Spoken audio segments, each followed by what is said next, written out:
Morning to all. My name is Manasvi. I am studying 2nd class. Today is 15th August. We are celebrating 76th Independence Day. At first, I wish you all a very happy Independence Day. India got freedom from British rule on this day in 1947. On this day, the Prime Minister hoisted the national flag at Red Fort, Delhi.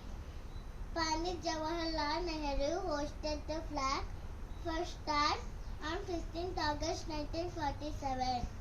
Many freedom fighters sacrificed their lives for independence of India. We pay tribute to our freedom fighters on this day. On this day, the national flag is hoisted in schools, colleges, government institutions. We should love our country.